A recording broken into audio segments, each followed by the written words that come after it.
희망제작소의 임주환 소장입니다. 저희가 돌아보면 그 2022년이 한 30년 뒤에 돌아볼 때 저희가 크게 우려하는 것이 기후위기나 인구 감소, 지방 소멸 이런 시대적인 과제들이 심화되기 시작한 시기, 그래서 위기가 정말 현실화된 시기, 이렇게 기억될까봐 두려워하는 마음이 있는 것 같습니다. 기후위기가 그렇듯이 인구 감소나 지방 소멸의 문제도 그 방향성 자체도 또 문제지만 그 속도가 가진 파괴력 때문에 저희가 공포심을 가지게 되는 면도 있는 것 같습니다.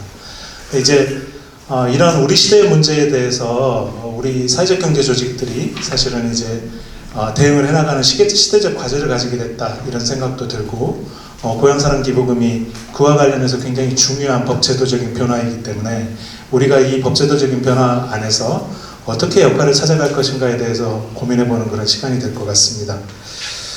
앞서 네 분의 발제자분들이 주신 내용이 너무나 이제 흥미롭고 저희가 새롭게 배우는 내용들이었던 것 같습니다. 제가 사실 어젯밤에 희망제작소 연구원들한테 오늘 그 토론회 자료를 공유를 하면서, 이 자료가 내가 보기에는 고향사랑 기부제에 대해서 우리 사회가 가지고 있는 고민이 가장 집적된 자료다. 지금 이거 읽으면 그 앞에 공부 안 했더라도 상관없다, 이렇게 이야기를 했었거든요. 그래서 이제 저희가 함께 발제문을 들었으니까 이제 굉장히 이제 말하자면 그동안 우리가 고민하지 못했던 주제들에 대한 또 흥미로운 토론들이 이어질 것으로 기대가 됩니다. 잠깐 이렇게 아주 간략하게 이제 발제문들을 저희가 이제 환기하는 차원에서 좀 어떤 말씀을 주셨는지 좀 잠깐 짚어보자면, 우리 연명배 교수님께서는 사실은 고향사랑 기부금에 대해서 법제도적인 최고의 전문가이시고, 그동안 어떤 맥락으로 이 법제도가 준비가 되었고 진행이 되었는지, 또 지금 현재 보이는 문제는 뭔지, 이런 걸 짚어주시면서 발제문에 이제 적어주신 내용에 따르면 사전 준비 전략으로 3, 그러니까 고객 사업 답례품, 그리고 실행 전략으로 지역 홍보, 이렇게 3+1 전략으로 좀 준비를 해야 된다, 이런 내용의 발제를 주셨고요. 고도현 대표님은 제가 보기에는 여러 사회적 경제 주체들 중에서 또 고향사랑 기부금과 관련해서 가장 고민을 많이 하시고 이해가 깊은 분으로 생각이 됩니다. 제도의 근간이 기부라는 것에 대해서 짚어주셨고요. 그리고 이제 굉장히 중요한 게 이제 플랫폼과 관련한 확장성이 굉장히 필요한데, 아직 조금 준비가 미진한 부분이 있어서 빨리 우리가 좀 힘을 모아서 이 부분에 대해서 좀가 성과를 결과물을 내야 되겠다, 이런 제안을 주신 걸로 이해가 됩니다. 임경수 대표님은 이제 완주는 저희가 사회적 경제 1번지 이렇게 실제로 표현도 하지요. 저도 지난해에도 한 2번 정도 완주를 다녀오기도 했었는데요. 고향세가 결국은 이제 굉장히 중요한 게 사회적 가치를 고양시키는 계기가 돼야 되고 민간 협력의 계기로 작동해야 된다는 점, 굉장히 중요한 게 중간 지원 조직에 대한 또 실제 그 준비 상황이나 이행 상황에 대해서 말씀을 주신 것 같습니다. 송경구 단장님께서는 사실은 굉장히 중요한 주체죠. 저희가 인구 감소 지역이라고 하면 대부분 농산어촌이니까 이 먹거리와 관련한 이제 답례품의 중요성이 굉장히 클 수밖에 없고, 농협의 또 기능이 중요한데 어떻게 이 현장에서 준비를 하고 있는지, 그리고 또 특히 이제 굉장히 중요한 또 핵심적인 아이디어로 유통 비용에 대한 고민을 또 현실적으로 하지 않을 수 없다, 이런 부분을 짚어주신 것 같습니다. 발제문에 대해서는 뭐 다 같이 들으셨으니까 내용은 잘 이해하고 계실 것으로 보이고, 그러면 이제 토론자들로부터 토론을 듣고 또 이제 발제자들과 토론자들, 또 플로어에 계신 분들이 같이 말씀을 나누는 그런 시간으로 진행하도록 하겠습니다. 먼저 그 자료집에 있는 대로 이명락 이사장님의 토론부터 듣도록 하겠습니다. 박수로 맞아주십시오.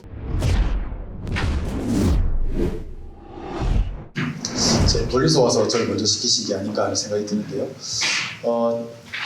대구에서 사회적 경제기업 제품을 열심히 팔고 있는 조직의 대표입니다. 공공이나 민간이든 물품과 영역, 공사 전반을 좀 다 아우르고 있고요. 사회적 경제기업에 갖고 있는 가치지향적인 내용들은 참 좋지만 이것을 어떻게 팔아내어서 그 지속 가능한 경영 기반을 만들어내고 공동체 법인이 그 지역에서 사회 문제를 어떻게 지속적으로 해결할 것인가에 대한 고민을 같이 하고 있습니다. 사실 사회적 경제기업 늘 만나는 분들이지만 영원히 살 것처럼 꿈을 꾸고 내일 죽을 것처럼 오늘을 사는 분들이 아닐까. 그렇기 때문에 이들의 그 매출 신장을 위해서 누군가 역할을 해야 되는데 소위 말하는 이제 마당투가 생긴 것이다. 대구에서 무한상사 역할을 하고 있고 이와 같은 유사한 기능적 역할을 하는 조직들이 전국적으로 역할을 하고 있습니다. 지금 한 10여 곳 정도 되고요. 나름의 고생했던 과정들이 축적된 경험들이 지역 기업들을 위해서 기여를 하고 있다 그런 내용이고요. 올해 그 상사 네트워크라는 이름으로 비슷한 형태이기는 하지만 협의체가 만들어져서 각각 지역마다 갖고 있는 이제 광역시와 광역도의 특성을 잘 살려서 지역 맞춤형으로 시장을 잘 진입하고 있는 그런 조직입니다. 철저하게 이제 당사자 중심의 조직으로 결성이 되어 있고요. 나름 잘 팔기 위해서는 결국은 체계화된 싸움이기 때문에 시스템을 조금 더 수준을 높이고 있는 그 고도화 과정 속에 있고 결국은 수요처 중심으로 대응을 잘 하다 보니 시장에 진입해서 매출도 조금 신장시킬 수 있는 견인차 역할을 또 하고 있습니다.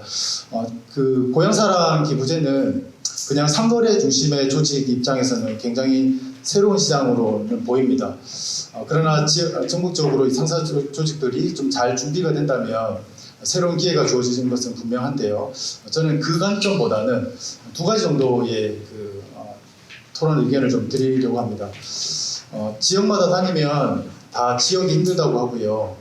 청년들이 다 빠져나간다고 합니다. 이것은 이제 통계상으로 나타난 내용이고 2020년 기준으로 상반기가 딱 지나면서 대한민국의 인구의 절반이 수도권에 살고 있다는 것들이 이제 다 알고 있는 사실입니다.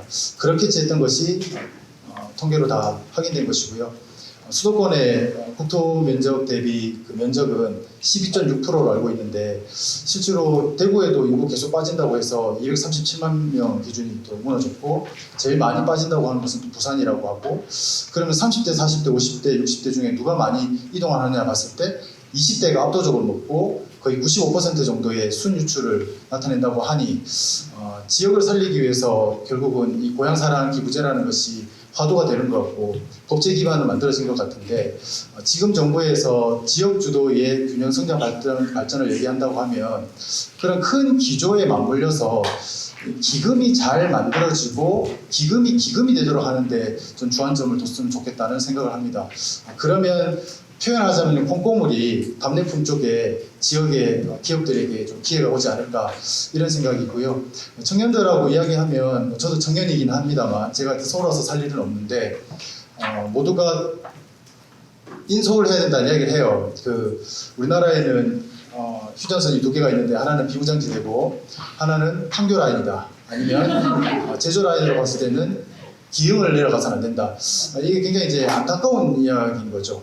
모두가 그쪽으로 가야 그 다음 자기 미래를 설계할 수 있다는 생각을 하고 있다는 자체가 굉장히 안타까운 마음이 들어서 환기 차원에서 저는 이 말씀을 드리고 싶고요. 고향사랑 기부제가 내일을 본다고 하면 일본처럼 우리도 우량한 기금으로 잘 조성될 것이고 그 목적에 부합하도록 취약한 곳을 지원하고 청소년들 보호 육성하고 문화예술 증진하고 또 지역 공동체를 활성화시킨다고 하면 그 돈에 대한 쓰임을 잘 설계하는 것이 참 중요하다는 생각에서 말씀을 드리고요. 제 전문 영역은 사실은 상거래이기 때문에 계약 사적자치 원칙상에서 계약을 어떻게 이행하는가에 대해서 우리 기업들의 제품이 이 시장에 진입할 수 없을까라는 생각에서 이제 말씀 잠깐 드리자면 철저하게 지역 중심으로 갔으면 좋겠다는 생각입니다. 내용 자체가 지역 구속성을 갖추고 있지만 그럼에도 불구하고 유통을 하다 보니 삐죽고 들어갈 틈새가 되게 많아요. 그래서 저는 이 제품이 생산하는 과정 단계부터 그 과정 결과적 상물에 이르기까지 철저하게 지역 기반으로 지역 중심으로 답례품 시장이 형성되었으면 좋겠다는 생각이 들고요. 제가 늘 공공기업법에 따라서 계약을 체결하다 보니까 여러 가지 안전장치들이 좀 많이 있습니다. 이를테면 중소기업자가 경제제품에 해당되면 유통이 제한됩니다. 그러면 이 고향사랑 취지에 부합하도록 지역제품 구성으로 그 경제적 이익이 지역 내에 좀 순환되고 포착화되는 형태로 설계가 좀 잘 됐으면 좋겠다는 생각이 들고요. 결국 이제 답례품 선정위원회의 역할, 그 심사 기준이 적합하게 좀 잘 정립되는 것이 중요하다는 생각이 드는데 지금 대구에서는 사회적 경제란 말을 하는 것이 굉장히 조심스럽습니다. 분위기가 조금 위축된 분위기가 좀 느껴지는데요. 그렇다 하더라도 ESG라는 것은 세계적인 화두고 또 우리도 체감하고 있는 뉴노멀이라고 하면 ESG 실현은 참 중요하고 뭐 제가 그냥 상식적으로 알고 있는 내용으로는 상장 기업들 중에 자산 규모가 2조 넘어가는 기업들은 25년까지 다 공시 의무를 갖고 있고 2030년까지는 모두가 해야 된다고 하면 앞서서 이런 내용들이 기준력이 좀 준용이 되면 좋겠다는 생각이 듭니다. 이를테면 저희도 친환경 포장재 아니면 납품 안 됩니다. 그리고 사회적 가치와 윤리, 물론 이제 이런 것들을 그림이시처럼 눈속임하는 것은 좀 지양해야 되지만 어떤 형태로든지 사회 가치와 윤리, 제품의 스토리텔링이 잘 담겨서 이것이 그것을 위해서 만들어졌다는 것이 계속해서 소비자에게 전달될 수 있도록 담내품 선정위원회에서 기준을 좀 잘 만들었으면 좋겠다는 생각이 들고요. 이 법령에 따른 전국 단위의 사업이기 때문에 기금의 용처와 부합하도록 사회적 책임을 좀 장려하는 내용들이 명문화되었으면 좋겠다는 생각은 합니다.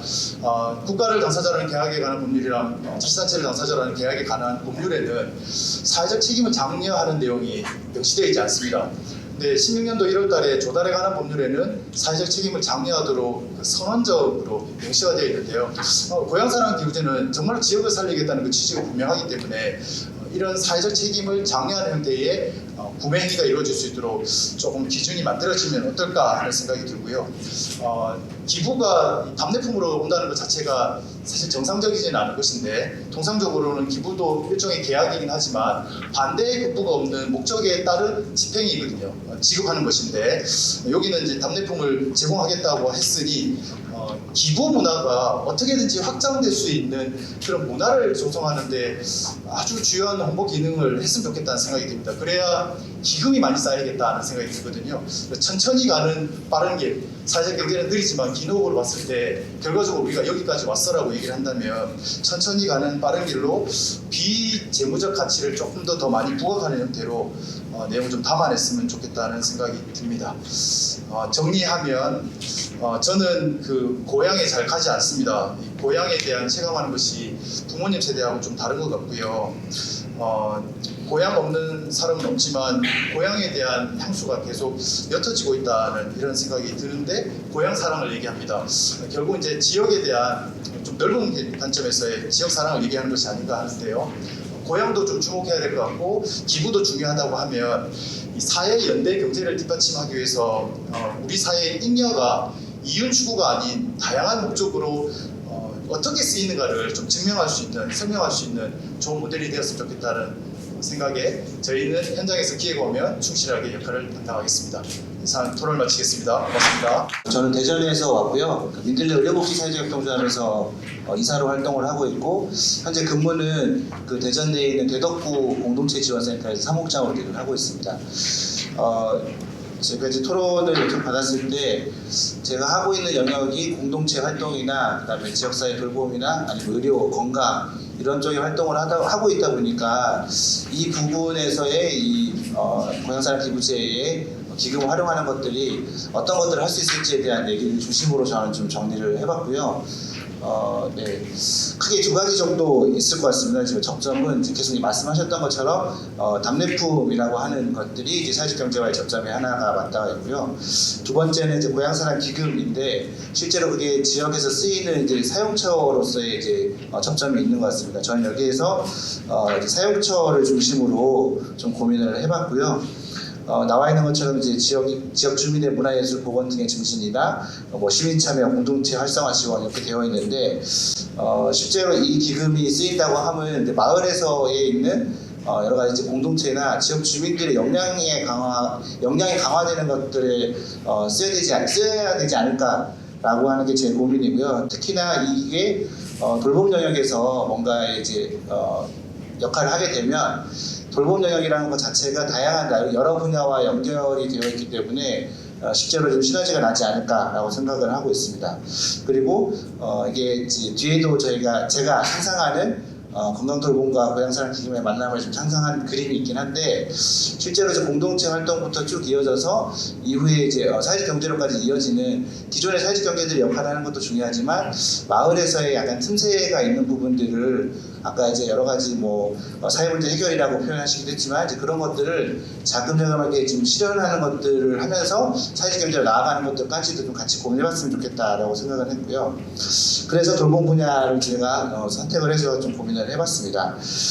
뭐 이제 여러 가지로 볼 수 있겠지만 현재 돌봄의 현황은 돌봄 수요랑 또 자원 자체가 지역별로 다르죠. 어느 곳에서는 이제 아이 돌봄과 관련되어 있는 수요가 많을 수도 있고, 어느 곳에서는 이제 어르신들에 대한 것들, 뭐 내지는 이제 장애인, 특정 장애인들이 많이 사시는 분들도 계시기 때문에 이 돌봄 수요가 다 다른데, 또 그 마을 지역마다 갖고 있는 자원들도 다른 것이 현재 상황입니다. 그래서 계속 뭐 지역사회 통합 돌봄이라는 얘기도 하고 있지만, 지역 특성에 맞게 뭔가 좀 자원을 배분하고 활용하는 것들에 대한 것들은 좀 아직 많이 개발되지 않아서 이 기회에 이걸 좀 활용해서 이런 것들을 해보면 어떨까라는 생각을 해봤고요.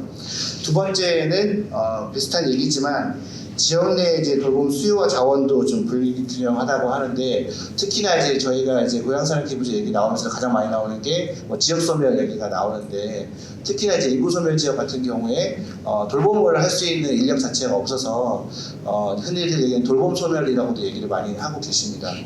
그리고 세 번째는 공공도 마찬가지고요. 시장을 통한 돌봄 서비스 제공의 한계가 있다고 제가 썼는데, 왜냐하면 이제 시장에서 거래되는 거는 당연히 이제 실제로 거래를 해서 그 서비스를 제공하는 기업이나 조직들이 지속 가능해야 되는 서비스들만 이제 거래를 하게 되고, 내지는 그 서비스를 제공할 때 가장 효율적인 방식으로 해야 되기 때문에 개개인의 맞춤형으로 서비스를 제공할 수 없는 단점이 있습니다. 이거를 흔히 얘기해서 틈새 돌봄이라고 한다고 하면, 이 틈새 돌봄을 좀 메울 수 있는 것들을 좀 개발하면 좋겠다라는 것들이고요.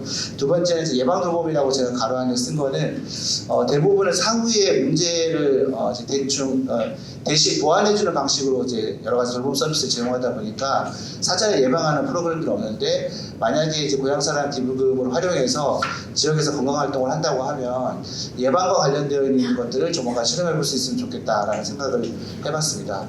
정리하자면 제가 그냥 그림을 대충 그려봤는데요.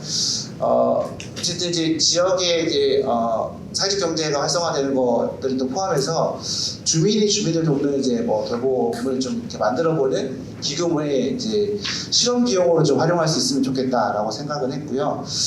이제 기부자들이 기부를 하면 이제 아까 여러 가지 답례품도 얘기하셨지만, 실제로 이 그림에서는 이제 가치 제한을 좀 하면 좋겠다. 예를 들면 고향에 살고 있는 부모님이 계시다고 하면 부모님을 위한 돌봄 기금이라든지, 아니면 그렇지 않더라도 뭐 어르신을 위한 돌봄 기금, 기타 아까 여러 가지 표현을 하셨지만 가치를 좀 제한하는 방식으로 좀 답례를 일정 정도 좀 표현을 하고, 또 내지는 이제 일정 기간 그 지역에서 그 지역에 대해서 기부를 하게 되면 본인이 이후에 노후에 거기서 생활할 수 있게 한다거나 하는 것들을 좀 상상해보면 어떨까라는 것들이고요. 돌봄기금은 여러 형태로 쓸 수 있을 것 같은데, 첫 번째는 이제 건강 공동체라고 되어 있는데, 아까 말씀드렸던 예방 활동에 쓸 수 있었으면 좋겠다. 실제로 이제 이게 뭐 제도화되진 않았지만 각각의 개별 단체에서 이렇게 하고 있는 것들을 예시를 좀 밑에 들었습니다. 저희 민들레 의료사업 같은 경우에도 이제 건강반이라는 이름으로 조합에서 일부 이제 뭐 1년에 한 1, 2천만 원 정도를 내서 조합원들이 스스로 건강활동을 하겠다고 하면 비용을 들여서 활동을 할 수 있게끔 돕는 것들이 있는데, 이런 것들을 기금을 활용할 수 있지 않을까라는 게 들고요. 실제로 이제 본인 건강을 지키겠다 보면 이웃과의 관계가 맺어지면 이웃들의 돌봄이 필요한 것들을 좀 알게 되는데, 그럴 때 두 번째 나와 있는 건강돌봄 서포터즈라든지 아니면 건강 리더이고요.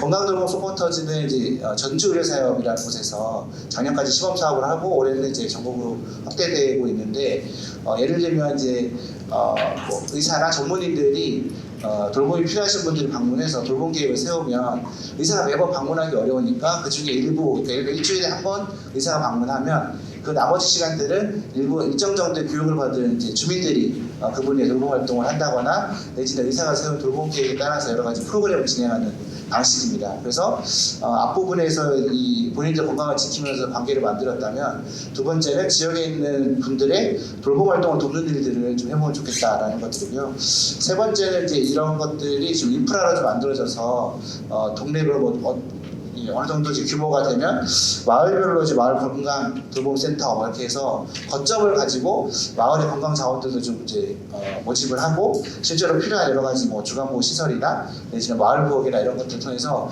지속적으로 마을에서 주민들이 주민을 돌보는 일들을 할 수 있는 인프라가 좀 만들어졌으면 좋겠다라는 생각을 해봤습니다. 이거는 이제 충남 예산 쪽의 시장에 의해서 실제로 마을 주민분들이 이제 비용을 모아서 주간보호센터를 이제 운영하고 있는 걸로 알고 있습니다. 그런 것처럼 마을에도 인프라를 좀 갖춰서 지속 가능하게 마을 돌봄 활동을 했으면 좋겠다.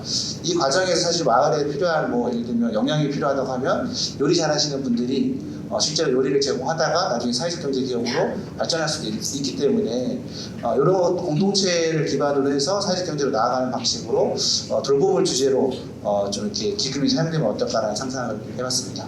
네, 이상 마치겠습니다. 네, 반갑습니다. 저는 충북 옥천에서 온 정순영이라고 하고요.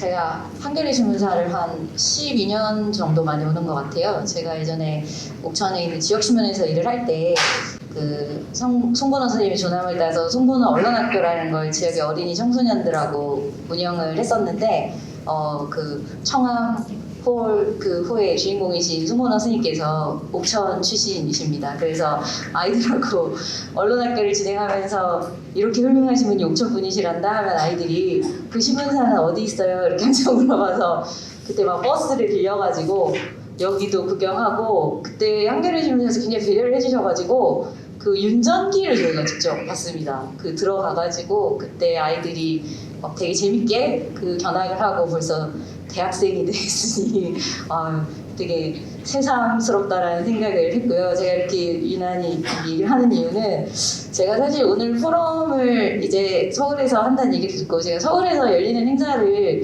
정말 되도록이면 안 오려고 하거든요.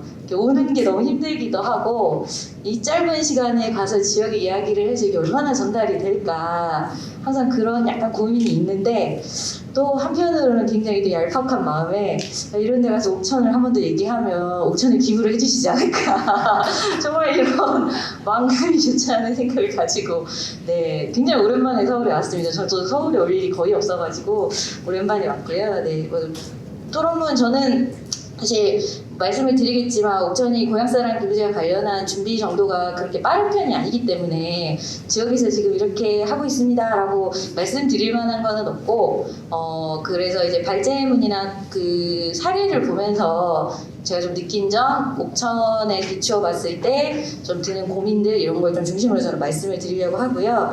네, 제가 제목을 이런 포럼 자리가 되도록 대부분 그렇지만 굉장히 딱딱하고 지루하잖아요. 그래서 옥천은 아이유를 무슨 수로 이기지라고 그냥 붙잡고 달아봤습니다. 왜냐면 고향사랑 기부제 관련해서 유튜브 이런 거 검색해보면 이제 발빠른 지자체들이 동영상 홍보 이런 걸 시작했는데 그 3다수가 제주에서 나잖아요. 그래서 제주도는 아이유와 함께 고향사랑 기부제를 홍보하고 있더라고요. 그래서 우리는 졌구나 약간 이런 생각을 네 제가 했습니다. 사실 제가 약간 불편한 마음이 있다라고 토론문에도 썼는데 제가 오늘 제가 저희 교수님이나 문관 대표님 말씀을 드리면서 내가 너무 삐딱하게 이 제도를 봤구나라고 약간 반성한 측면도 있었습니다. 왜냐하면 저도 지금 고향사랑 기부제를 계속 공부하고 있는 입장에서 이게 사실 그 취지나 목표가 좀 충분히 지역 안에서 이야기되고 공감의 그 시간이 있어야 되는데 지금 아마 많은 지자체들이 기부를 많이 받아서 답례품을 좋게 주자 이제 여기에 다 막 혈안이 되어 있습니다. 지금 옥천군도 옥천군 열심히 일을 하십니다. 열심히 일을 하시는데 그럼에도 불구하고 너무 촉박한 준비 기간에 이게 이제 기부금이 23년도에 딱 모금이 시작됐을 때 220개 넘는 지자체가 이게 줄 세우기가 될 거라는 압박이 굉장히 심하더라고요. 이게 더 공지가 또 되잖아요. 그러니까 옥천군이 꼴찌를 하면 안 된다는 생각에 많이 모아서 근데 많이 모으려면 답례품을 잘 줘야 돼. 여기에 막 저희 주무관님이 꽂혀가지고 저 매일 전화를 받고 있습니다. 어떻게 하면 좋을까요? 막 해서 지금 옥천군 준비 상황을 좀 보면 이제 뒤에도 말씀을 드리겠지만 사실 사회적 경제 영역과 이 부분을 협업하려면 사회적 경제를 담당하는 부서와 사실 이 업무를 좀 담당하면 참 좋을 텐데 이게 행정안전부가 주관하는 사업이다 보니까 옥천군도 자연스럽게 자치행정과가 이 업무를 맡고 있습니다. 그런데 보통 농촌지역 지자체에서 자치행정과라 하면 이제 공무원들 관련한 관리 조금 나아가서 이장님들 새마을회 이런 이제 관변단체를 관리하는 역할을 주로 하기 때문에 이런 지역 의제 발굴, 답례품 개발 이런 게 굉장히 낯서신 것 같더라고요. 그래서 부서부터 좀 조정이 되든지 뭔가 TF팀이 따로 꾸려져야 되는 것이 아닌가라는 고민들이 좀 계속 들고 있고요. 저희는 아직 조례도 이제 12월에 아마 의결이 되겠죠. 아직은 이제 입법 예고까지만 한 상태고요.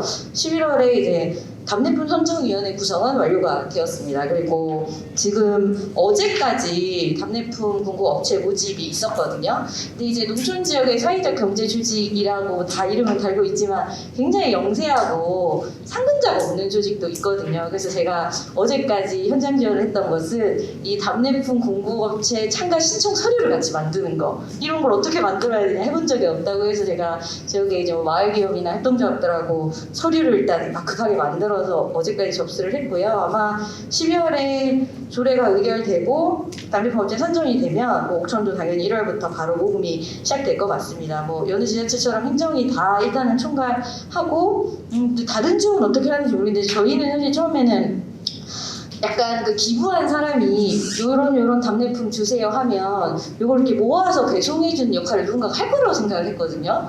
근데 옥천군은 일단 A 업체가 답례품이 선택이 되면 그 업체가 다 직접 배송을 하는 걸로 일단 설계를 했더라고요. 그러니까 일단은 다 공부업체로 신청은 했으나 너무 많이 들어올까 봐 걱정을 하는 건 행복한 고민인지 모르겠지만 이 배송물을 누가 다 하냐라고 지금 벌써 현장들이 좀 고민을 하고 있습니다. 그래서 제가 그렇게 기부가 일단 많이 들어오면 더 좋겠다라는 생각을 웃으면서 했는데 어쨌든 지금 굉장히 혼란스럽고 이게 뭐 일단 하기는 하는데 뭐 어떻게 가야 될지 좀 많이 고민하는 시기인 것 같습니다. 근데 뭐 다소 불편한 마음에 대해서는 제 공부가 부족했고 네, 제 이명길 교수님이나 조단 대표님 말씀을 들으면서 이게 이런 측면이 있구나, 제가 아까 굉장히 많이 이렇게 좀 새롭게 좋은 면을 바라볼 수 있구나 생각했습니다. 근데 그 우리 사회에서 어쨌든 내년부터 시작되는 고향사랑 기부제가 그러니까 어쨌든 일본 걸 벤치마킹 해온 거잖아요. 그러니까 일본의 고향세 제한 배경을 국민들이 좀 더 공감했으면 좋겠다. 그러니까 그냥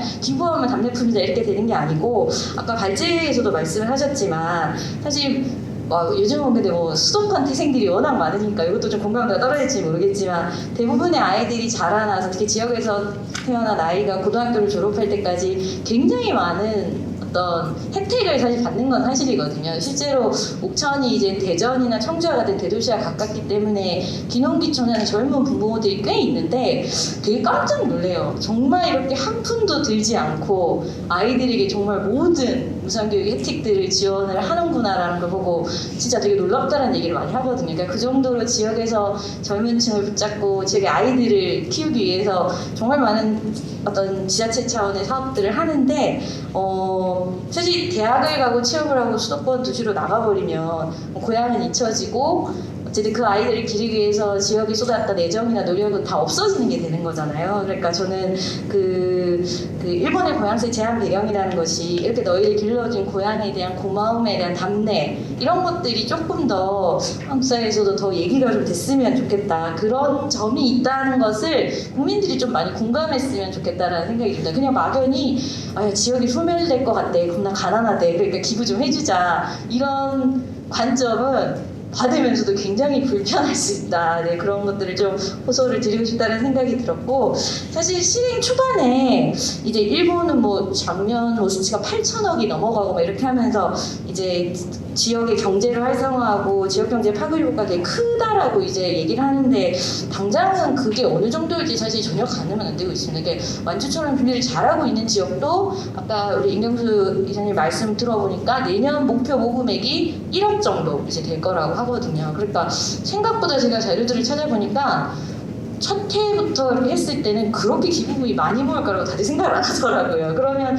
이 드리는 노력과 현장에서 이 막 이런 거에 비해서 어쨌든 기부금 자체가 많이 들어올까? 기부금이 많이 들어야지 답례품이 많이 나갈 텐데 그 과정에서의 경제적 파급효과가 사실 초반에 얼마나 있을까 조금 의심스럽다. 그래서 오히려 저는 초반에는 경제적인 파급 효과보다는 어쨌든 이 고향사랑 기부제라는 것이 막 전국에서 이렇게 진행이 됨으로 해서 그래도 도시에 사는 국민들이 지역 문제? 지역에 그런 문제가 있어? 이런 걸 한 번은 정말 지나가더라도 듣고 볼 수 있는 계기가 될 수 있을까라는 어떤 사회적인 기대를 가지고 있고요. 관계 인구를 확보하고 특히나 이제 지역마다 모금 전략을 이제 잘하는 곳을 열심히 설계를 하겠죠. 그런데 이제 그 모금 전략을 그냥 담당 공무원이 혼자서 이렇게 모금 전략을 써야 이렇게 할 수는 없는 거잖아요. 우리 지역에서 가장 시급한 의제가 뭐냐, 완주가 돌봄과 에너지를 이야기했다면 옥천은 어떤 의제를 가지고 모금 전략을 짤 것이냐,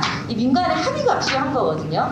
그래서 저는 이것을 민간이 합의할 수 있는 되게 좋은 계기가 되겠다. 실제 옥천은 이제 지역의 의제를 발굴하는 활동을 주민을 중심으로 해서 굉장히 활발하게 하는 편인데, 뭐 지난해에도 저희가 한 50개 의제를 발굴한 것 같아요. 근데 그게 전달도 다 해요, 지자체에. 그런데 그 의제가 지자체와 충분히 같이 공유되고 그것이 구체적 정책으로 나오는 것은 굉장히 많지는 않거든요. 그런데 어쨌든 저는 고향사랑 기부제를 통해서 지역의 모금 전략을 짜는 과정에서 지역의 가장 시급한 문제가 이거야라는 걸 민간이 한번 얘기해 볼 수 있는 정말 좋은 기회가 되지 않을까라는 생각을 하고 있습니다. 물론 뭐 옥천군의 의지가 있어야겠지만 네, 그런 생각을 하고 있고요.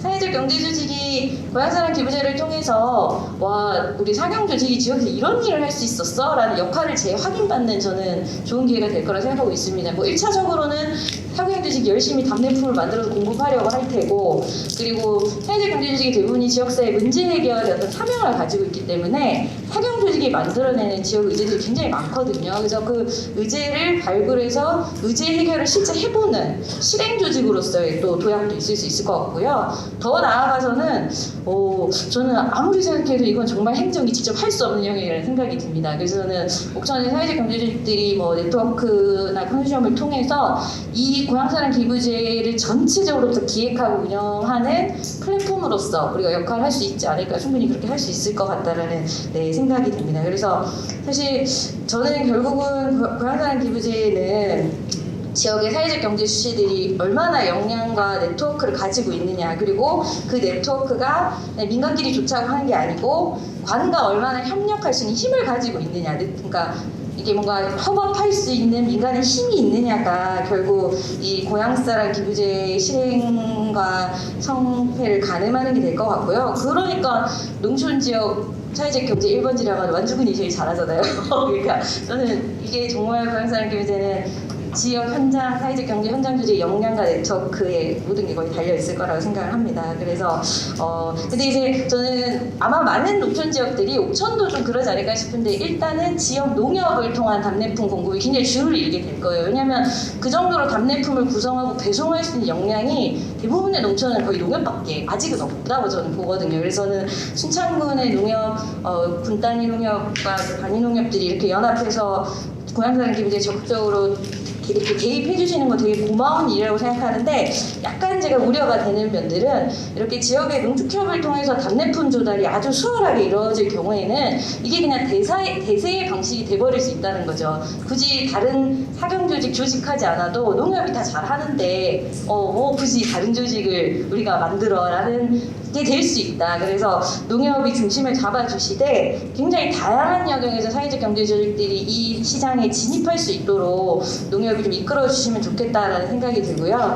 어쨌든 옥천은 주민이 발굴한 지역 의제가 항상 굉장히 와글와글 좀 살아있는 동네고, 특히나 이제 옥천이 사회적 경제 조직의 양적인 숫자가 많지는 않습니다. 뭐 완주처럼 이렇게 많지는 않지만 하나하나의 사회적 경제 조직이 굉장히 이렇게 단단하게 운영이 되고 있고, 농촌 지역치고는 옥천이 좀 굉장히 다양한 사회적 경제 영역들이 있어요. 뭐 시골이라서 농산물 관련한 것만 있을 것 같지만 저희는 뭐 송건호 선생님의 기운을 받아 그런지 미디어 관련한 사회적 경제 조직도 많고, 옥천이 신문, 라디오, 잡지가 다 나오는 시골 동네 중에 하나잖아요. 그러니까 미디어, 뭐 청소년 돌봄, 뭐 마을 돌봄, 여성, 뭐 굉장히 다양한 활용 조직들이 있기 때문에, 그리고 이 조직들이 지역 문제 해결 의지가 굉장히 높은 편이기 때문에 아직은 사실 사경 조직이 이걸 어떻게 대응해야 하는가에 대해서 정확한 그림을 못 그리고 있는 상황입니다. 그런데 아마 이제 뭐 저희와 같은 약간 네트워크 조직들, 그리고 완주 소셜구체센터 같이 저희 이제 마을공동 지원센터 같은 조직이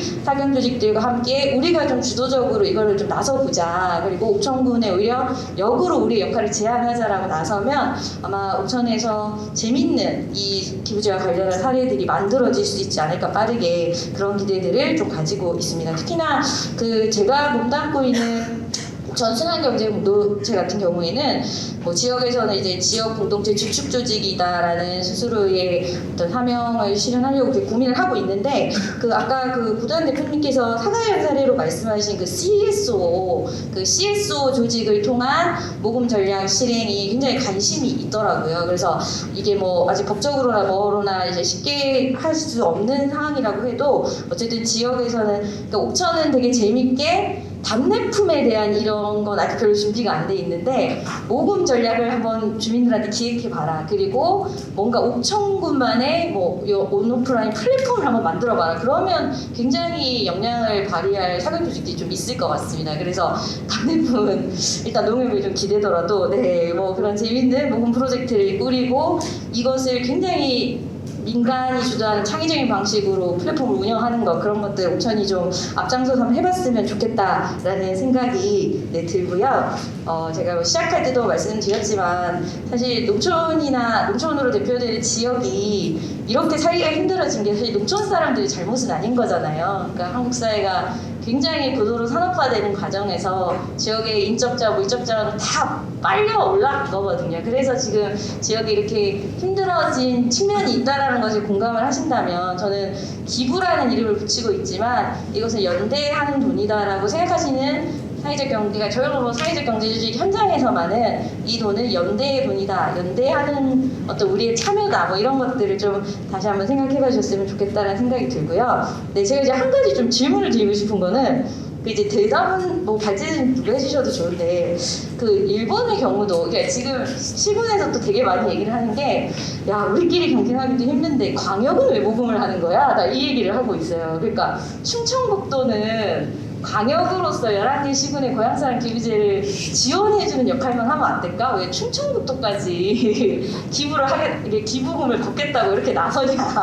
약간 그런 얘기를 현장에서 하고 있거든요. 그래서 이렇게 한국 사회에 이렇게 우리나라에서 광역시도도 기부금을 이렇게 걷는 주체가 되는 게 일본도 그런 건지 아니면 일본도 그런데 약간 문제의식이 있으시다면 그 부분에 대해서 한번 이제 발제자님이 짚어주시면 좋을 것 같습니다. 네, 이상입니다. 네, 반갑습니다. 저는 일단 좀 그 사회적 경제가 여기에서 이제 역할을 찾는 건 되게 중요하고요. 그리고 기회가 된다고 보고 있고.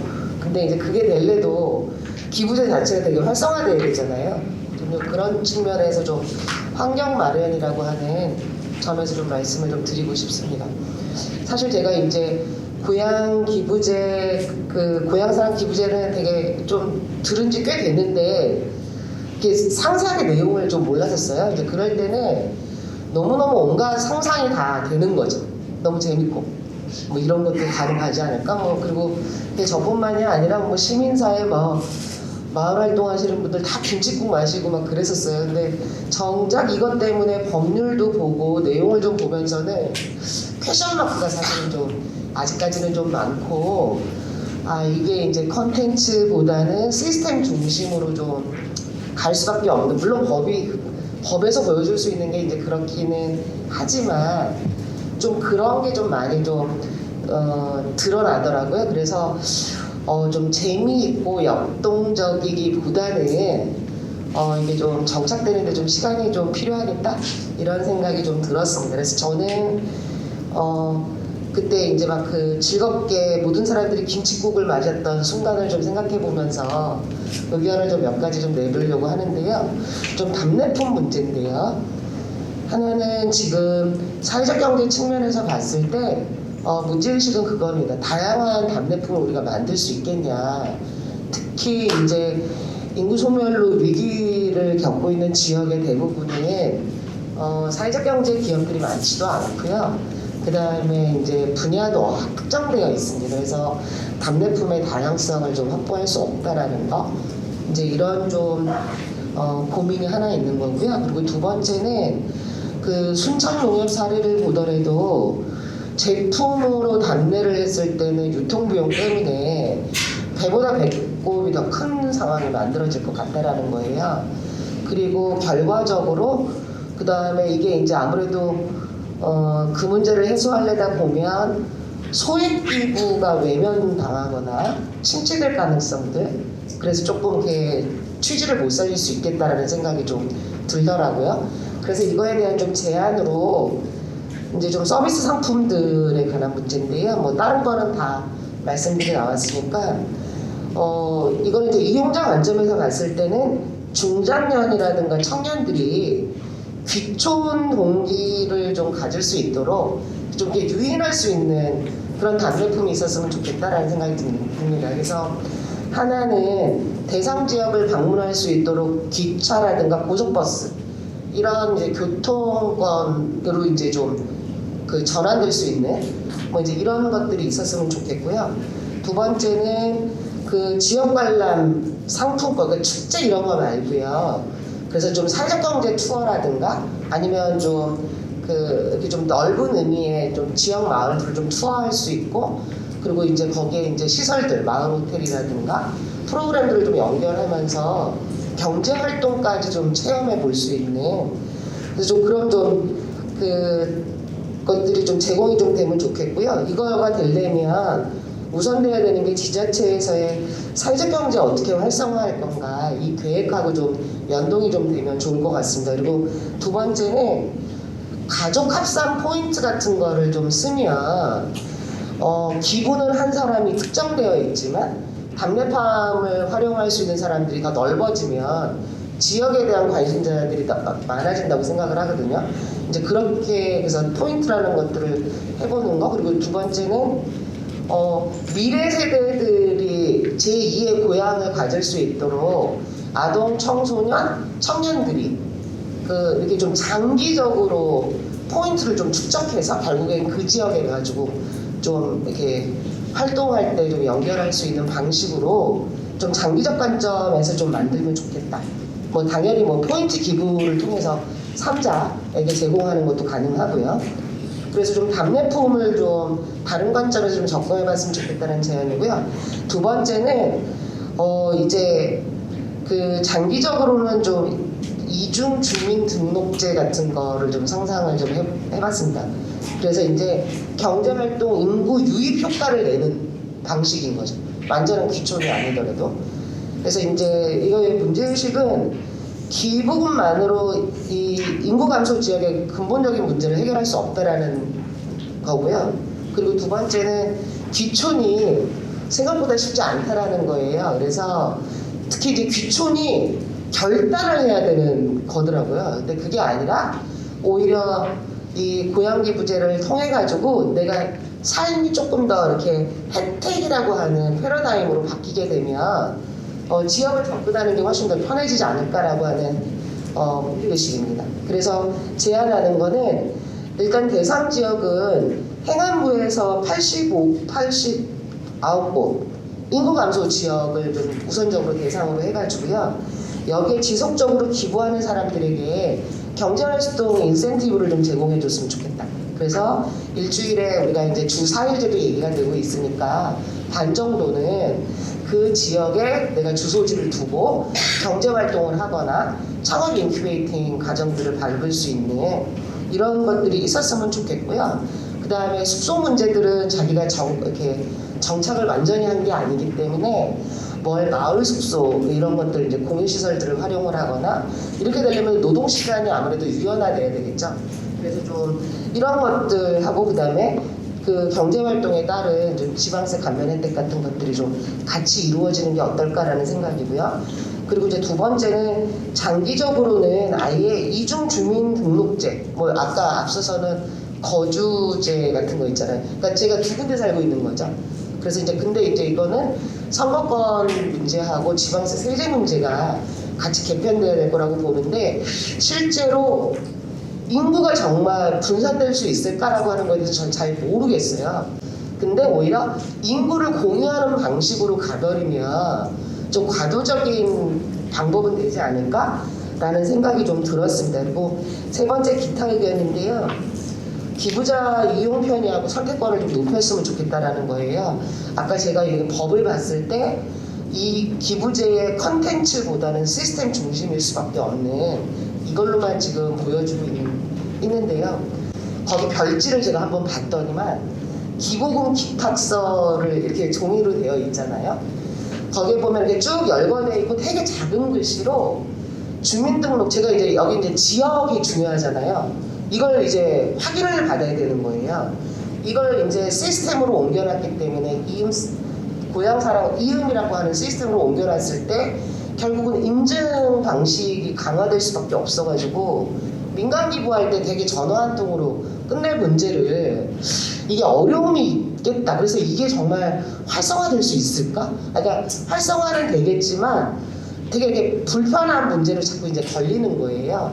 그래서 좀 번거롭다. 게으른 사람 입장에서는. 그리고 여기 이제 선전하는 내용을 보면 기부금 뭐 이렇게 해서 쭉 세액공제 시스템에만 맞춰져 있다라는 거예요. 그리고 이 시스템 설계되는 내용들을 보면서 의문점이 많이 설마 이렇게 하진 않겠지. 뭐 이렇게 불편함들 있잖아요. 그리고 이렇게 종합적이지 않은. 그래서 이런 것들은 좀 나아질 거라고 생각을 하고 그 다음에 홍보한 거 그 쭉 보니까 이거 확실히 많이 안 알려져 있더라고요. 그래서 좀 적극적인 홍보는 필요할 것 같고요. 끝으로는 지정 기부 방식을 좀 장점을 살렸으면 좋겠어요. 이게 자원 편중 역효과를 낼 수도 있겠지만은 법률에 정하고 있는 영역도 되게 벙벙하다라는 거예요. 그래서 오히려 그 범주에서 특정 계획을 구체화시키고 이걸 통해서 오히려 기부금을 좀 모은다면 기부자들도 확실히 그 지역에 대해서 관심이 생길 거고 그 다음에 행정이라든가 지역에서 기부자 관리하기도 피드백 주기도 훨씬 더 효과적일 것 같습니다. 그러면 앞에서 얘기했던 우리 뭐 대전 같은 경우에도 사회 프로젝트 같은 걸 굉장히 다양하게 제안해 볼 수 있을 것 같아요. 그리고 이게 또 되면 지역사회 현황들이 구체적으로 드러나기 때문에 아까 제가 이제 답례품에서 귀촌으로 연결시키고 여기에서 내가 지역사회 활동들을 해보는 거에 하나의 또 이제 연결되는 거라고 생각을 합니다. 그래서 조금 기부자들의 선택권을 좀 더 넓혀준다면 훨씬 더 이게 좀 효과를 내지 않을까 이런 생각을 해봤습니다. 이상입니다.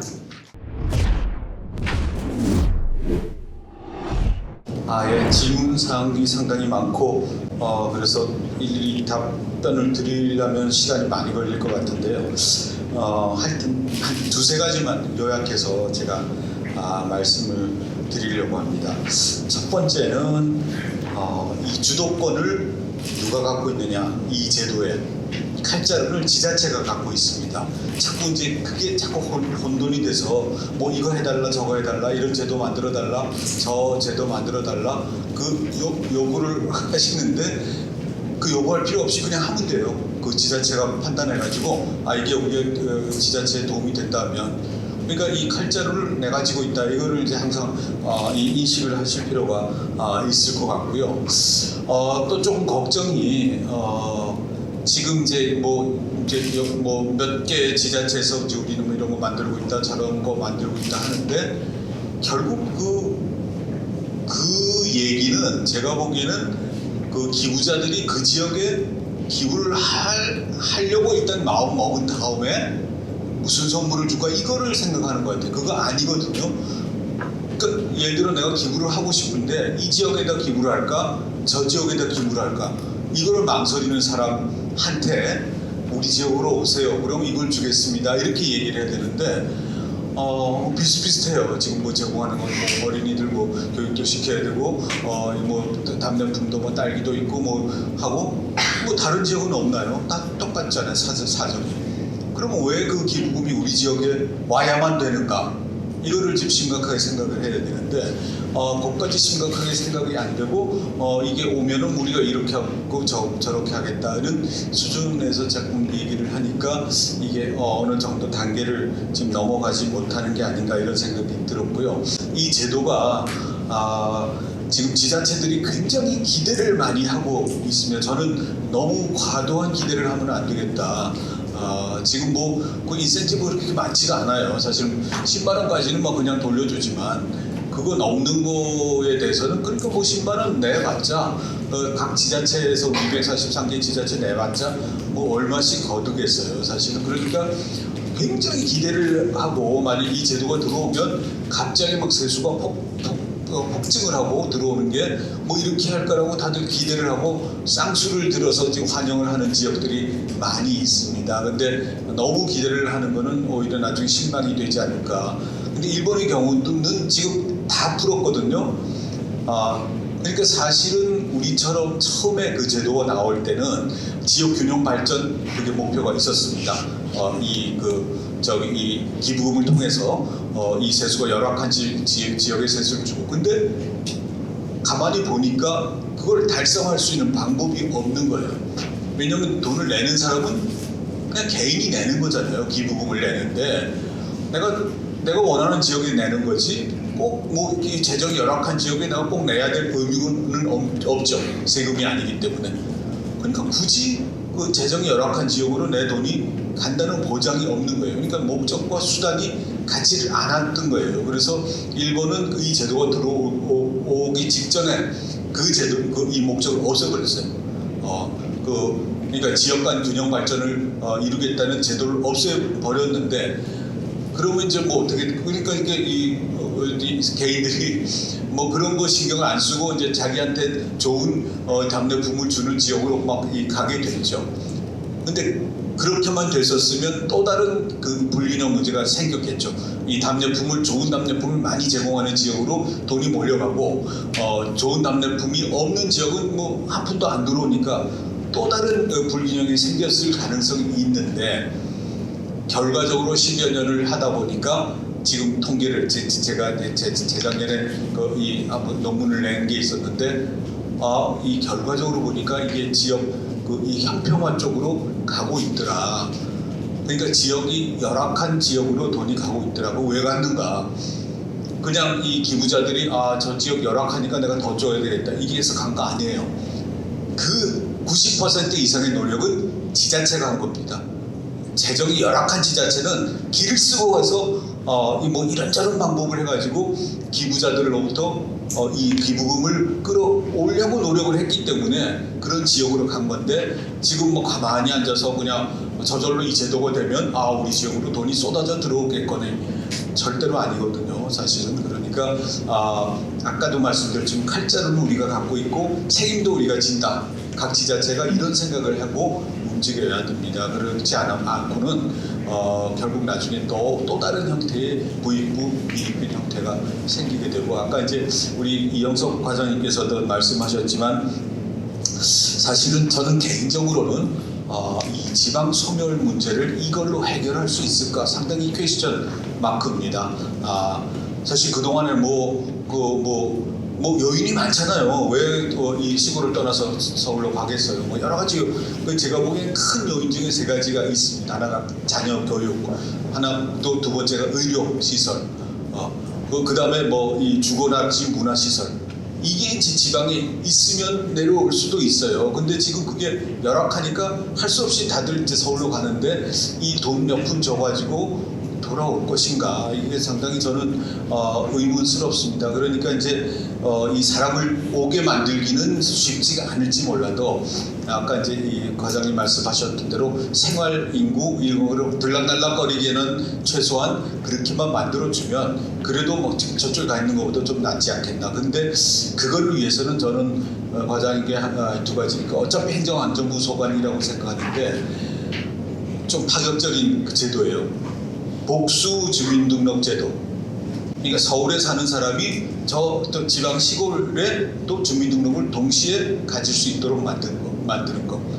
그 다음에 서울에 주택을 갖고 있는 사람이 저 시골 쪽에 주택을 1가구 2주택 갖고 있는 거 얼마든지 허용해주는 시스템. 뭐 이런 것들을 좀 하면은 좀 자연스럽게 흘러갈 수 있지 않을까. 그 대신에 수도권은 절대로 1가구 2주택을 못 가시게, 뭐 그거 억지로는 못 하겠지만, 그래서 이 자연스럽게 흘러갈 수 있는 물꼬를 좀 틔워주는 게 좀 바람직하지 않겠나, 이런 생각을 하고, 사실은 관광 얘기도 하셨는데, 일본도 지금 관광이 상당히 이제 활성화되어 있습니다. 아까 고도환 대표님도 예를 들었는데, 그럼에도 불구하고 아직은 관광의 비중이 전체 답례품의 2.3%밖에 아주 열악해요.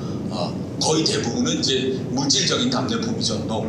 일본 사람은 제일 좋아하는 게 고기, 술, 뭐 이렇게 아까 이제 미야자키 예 거기 이제 일본의 그 아주 유명한 그 와규가 나오는 그 동네이기 때문에 거기서는 지금 막 지속적으로 이 1위를 몇 번이나 했어요. 그러니까 그런 어떤 그 유형의 답례품이 대부분을 차지하고 있고 그 이 무형의 어떤 관광 상품 이런 거는 아직은 열악하지만 제가 보기에 대도시가 할 수 있는 거는 농산물 줄 수가 없잖아요. 대도시는 무슨 어디서 농산물이 그리고 이 농어촌하고 뭐 경쟁이 되겠어요, 사실은. 그러니까 피해서 대도시일 경우는 관광이라든지 뭐 문화 체험이라든지 뭐 이런 쪽으로 가는 게 서로 부딪히지 않고 상생을 할 수 있는 길이 아닐까 이런 생각을 하고 있습니다. 네, 감사합니다. 저희 열차 시간이 있어서 제가 먼저 좀 발표를 하겠습니다. 아까 그 발표하신 내용 중에 이제 배보다 배꼽이 더 크다는 문제가 저희들 화두가 있습니다, 지역에서. 그래서 이제 그 부분에 대해서 아까 그 간접 비용이 13,500원 정도 들어간다고 쳤습니다. 그래서 계약업체하고 4,500원짜리 그 택배비를 3,000원이나 2,500원짜리로 준비하고 있고요. 포장 지원은 이제 그 별도의 그 비용을 지원하는 부분이 있고, 인건비는 이 예산 지하철 그 고향사랑 기부제에서 쓸 수 있는 비용이 있습니다. 그래서 거기서 인건비를 지원받기로 했고요. 그다음 부가세 부분은 이제 10% 있는데, 그래서 저희들이 그 농산물로 가급적으로 하기로 했고요. 제품 이윤 부분에 대해서는 이제 참여농협에서 전에 그 농산물 판매 확대를 위해서 농축협에서 전에 이것은 이윤이 없는 걸로 저희들이 이윤 없이 하는 걸로 저희들이 추진하고 있습니다. 네, 고맙습니다. 예, 잘 들었습니다. 제가 답변 드려야 되는 것만 답변 드리겠습니다. 일단 우리가 이제 지정기구와 지정기구 단체를 지정하는 걸 지금 혼용하고 있는 것 같습니다. 그러니까 일본의 지정기구는 거의 디폴트입니다. 뭐 법으로 하라고 하는 게 아니라, 그러니까 이 돈을 모아서 어디다 쓸지를 밝히지 않는 모금이 되지 않습니다.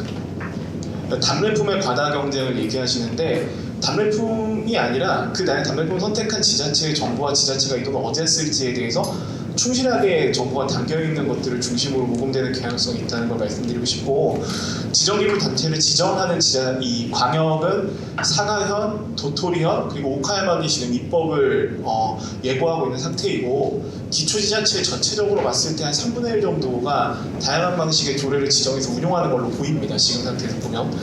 광역은 사회적 난제를 도전하는 모금을 많이 하는 경향성이 있습니다. 사가현에서 모금 1등하는 거는 1억 단위로 연구하는 게 되고, 도토리현은 부갈푸스에서 사람들이 조난되거나 등산로를 잃었을 때 기부하고 사람들이 와서 공동으로 대응하는 것들을 중심으로 이루어진다는 걸 말씀드려서 광역과 기초 간의 역할의 차이가 다소 있는 게 아닌가라는 생각이 있습니다. 그리고 답례품의 과열 경쟁에 대해서 지난주에 국회에서 이제 고향세 관련된 국제 포럼 있을 때 일본에 있는 그 담당국장께서 오셔서 얘기했던 게, 본인은 과열 경쟁이 뭐가 문제인지라고 생각한답니다. 그러니까 과열 경쟁되는 게 문제가 아니라, 일본에서 문제가 됐었던 거는 이 경쟁을 통해서 일정 정도의 부정부패가 일어났었던 사례들이 있었습니다. 그 안에서. 근데 현재 우리는 너무 과다하게 걱정하고 과다하게 준비하려는 경향성이 있습니다. 염 교수님 말씀처럼 일본의 이 모법 내지는 일본의 시행령도 굉장히 빡빡하고 정의가 되게 디테일하고 이러지 않습니다.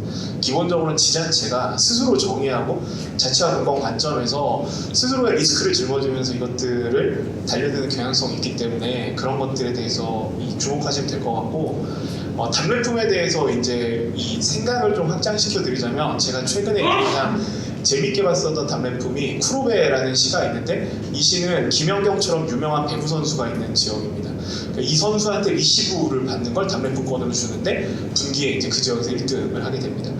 제가 영암군에서 최근에 답례품 낸 것 중에, 영암군이 영암 씨름장이 되게 유명한데 천하장사랑 씨름 한 판하고 식사하는 것들 답례품입니다. 이런 것들이 성공할 가능성이 있고 관광에 연결될 가능성이 있습니다.